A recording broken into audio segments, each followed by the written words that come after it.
باران می بارد، نه از آسمان که از دل من، دل خسته‌ای که سالهاست در تمنای صدای تو می تپد. شمعی روشن است در گوشه‌ای از شب و من در سکوت این تاریکی نامت را زمزمه می کنم، چنان که گویی هنوز در کنارمی.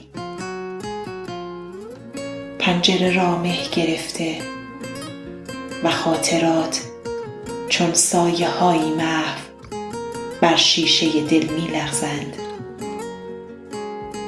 تو رفته ای، اما رد نگاهت در جانم جاودانه مانده است. من ماندم و شب، من ماندم و اندوهی که هرگز پایان نمی گیرد و عشق همچنان در من زنده است، بی آنکه پاسخی از تو بیابد.